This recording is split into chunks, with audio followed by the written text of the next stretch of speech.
भारत रत्न राजीव गांधी अमर रहे, अमर रहे, अमर रहे, राजीव गांधी तुम अमर रहे, अमर रहे, अमर रहे, भारत रत्न राजीव गांधी तुम अमर रहे, अमर रहे, अमर रहे, राजीव गांधी तुम अमर रहे, अमर रहे, अमर रहे। भारतीय जातीय कांग्रेस जिंदाबाद, जिंदाबाद, जिंदाबाद, भारतीय जातीय कांग्रेस जिंदाबाद, जिंदाबाद, जिंदाबाद, जिला कांग्रेस जिंदाबाद, जिंदाबाद, जिंदाबाद, जिला कांग्रेस जिंदाबाद, जिंदाबाद, जिंदाबाद, जिला कांग्रेस जिंदाबाद, जिंदाबाद, जिंदाबाद, भारतीय जातीय कांग्रेस जिंदाबाद, जिंदाबाद, जिंदाबाद, भारत रत्न राजीव गांधी अमर रहे, अमर रहे, अमर रहे, राजीव गांधी तुम अमर रहे। अमर रहे। ভারতীয় জাতীয় কংগ্রেস সর্বভারতীয় জাতীয় কংগ্রেসের পক্ষ থেকে এবং আসাম প্রদেশ কংগ্রেস কমিটির নির্দেশ মর্মে সমগ্র রাজ্যে এবং দেশে ভারতরত্ন প্রয়াত রাজীব গান্ধীজির 34তম মৃত্যুবার্ষিকী আমরা করিমগঞ্জ জেলা কংগ্রেসের তরফ থেকে আজকে এখানে উদযাপন করলাম মাল্যদানের মাধ্যমে। আজকের দিনটি আমরা যারা ভারতীয় জাতীয় কংগ্রেসের পরিবারের সদস্য আমাদের কাছে অত্যন্ত বেদনার দিন। আমাদের প্রাক্তন প্রধানমন্ত্রী প্রয়াত রাজীব গান্ধীজিকে একটি নির্বাচনী জনসভায় ভাষণ দেওয়ার পর ওনাকে মানব বোমার মাধ্যমে হত্যা করা হয়েছে। ভারতবর্ষের ইতিহাস যদি আমরা পর্যালোচনা করি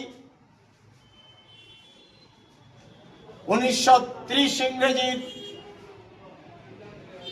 1948 ইংরেজির 30শে জানুয়ারি জাতির জনক মহাত্মা গান্ধীকে হত্যা করা হয়েছিল এই ভারতবর্ষের বুকে। পরবর্তীকালে আমাদের প্রয়াত প্রধানমন্ত্রী এশিয়ার মূর্তি সূর্য শ্রীমতী ইন্দিরা গান্ধীকে ওনার বাসভবনে হত্যা করা হয়েছে। একইভাবে আমাদের প্রয়াত প্রধানমন্ত্রী রাজীব গান্ধীকে নির্বাচনী জনসভায় হত্যা করা হয়েছে। প্রয়াত প্রধানমন্ত্রী রাজীব গান্ধী এমন একজন ব্যক্তিত্ব ছিলেন, কিছুদিন আগে আসামের মধ্যে যে পঞ্চায়েত নির্বাচন অনুষ্ঠিত হয়েছে আপনারা জানেন, এই পঞ্চায়েত নির্বাচনের ত্রিস্তরীয় পঞ্চায়েতের শুরুয়াত করেছিলেন আমাদের প্রাক্তন প্রধানমন্ত্রী ভারতরত্ন রাজীব গান্ধী। রাজীবজি বলেছিলেন যে গ্রামীণ স্বরাজ যত সময় পর্যন্ত হবে না, জনগণের হাতে যত সময় পর্যন্ত ক্ষমতা তুলে দেওয়া হবে না, ক্ষমতার বিকেন্দ্রীকরণ যত সময় পর্যন্ত করা হবে না, তত সময় পর্যন্ত ভারতবর্ষকে এগিয়ে নিয়ে যাওয়া সম্ভব হবে না। তাই ত্রিস্তরীয় পঞ্চায়েতের মাধ্যমে রাজীব গান্ধী এই পঞ্চায়েত নির্বাচনের সূচনা করেছিলেন। আজকে বিভিন্নভাবে ক্ষমতাকে কুক্ষিগত করে রাখার প্রচেষ্টা চলছে আমরা দেখতে পাচ্ছি কেন্দ্রে এবং রাজ্যে। বাধ্য হয়ে আসাম সরকার এই পঞ্চায়েত নির্বাচন 2 বছর বিলম্ব করে অনুষ্ঠিত করেছেন এবং যে পঞ্চায়েত নির্বাচনে জনগণের হাতে ক্ষমতা তুলে দেওয়া হবে সেই পঞ্চায়েত নির্বাচন কিভাবে অনুষ্ঠিত হয়েছে সেটা করিমগঞ্জ জেলার সমস্ত জনগণ এটা পরিলক্ষিত করেছেন। আমরা যারা বরাক উপত্যকায় আছি এবং বিশেষ করে বরাক উপত্যকার যারা ছাত্র সমাজ তারা জানেন যে এই রাজীব গান্ধীর জন্য আজকে আসাম ইউনিভার্সিটি বলে, আসাম বিশ্ববিদ্যালয় বলে যে বিশ্ববিদ্যালয় বরাক উপত্যকায় রয়েছে সেটা রাজীব গান্ধীর অবদান। রাজীব গান্ধী প্রয়াত প্রাক্তন কেন্দ্রীয় মন্ত্রী সন্তোষ মোহন দেবকে নিয়ে এই শিলচর কুম্ভীরগামী এয়ারপোর্টে এসে 3 জেলা কংগ্রেসকে ডেকে উনি বলেছিলেন যে বরাক উপত্যকার অগণিত জনগণের যে দাবি, কেন্দ্রীয় বিশ্ববিদ্যালয়ের দাবি, এই দাবি আমি এখান থেকে ফিরে গিয়ে পার্লামেন্টে পাস করব এবং অ্যাকর্ডিংলি এই বিল পাস করা হয়েছিল। পরবর্তীকালে প্রাক্তন প্রধানমন্ত্রী প্রয়াত নরসিংহ রাও এটার ফাউন্ডেশন স্টোন লে করেছিলেন এবং আপনারা জানেন এই ফাউন্ডেশন স্টোন যখন ভিত্তিপ্রস্তর যখন স্থাপন হয়েছিল তখন কি অবস্থার সৃষ্টি হয়েছিল।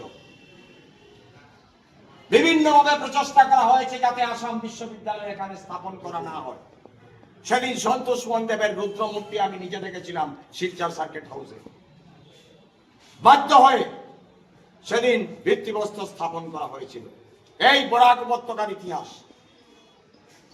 তাই আজকে এই রাজীব গান্ধীর মৃত্যু দিবসে আমরা রাজীব গান্ধীর এই আত্মবলিদান, এই দেশের জন্য তার রক্ত যে ঝরিয়েছেন, জাতির জনক মহাত্মা গান্ধী, ইন্দিরা গান্ধী, রাজীব গান্ধী, তাদের এই বলিদান আমরা কংগ্রেস পরিবারের যারা সদস্য আছি আমরা কোনোদিন বৃথা যেতে দেব না।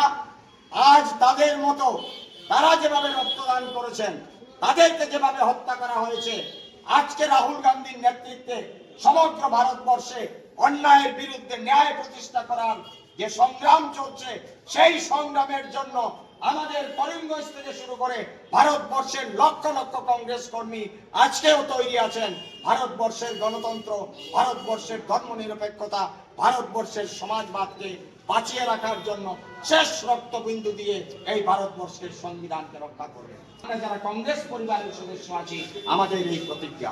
কোণঠাসা করার চেষ্টা করা হচ্ছে ভেতর থেকে এবং বাইরে থেকে। আমি জেলা কংগ্রেস সভাপতি হিসাবে রাজীব গান্ধীর মৃত্যু দিবসে একটা কথা বলতে চাই, কংগ্রেসকে দুর্বল করা যাবে না। যে বা যারা বিজেপির সঙ্গে হাত মিলিয়ে কংগ্রেসকে দুর্বল করার চেষ্টা করছে তারা যেন সঠিক পথে চলে, তারা যেন মনে না করে কংগ্রেস ছিল, কংগ্রেস আছে, কংগ্রেস থাকবে।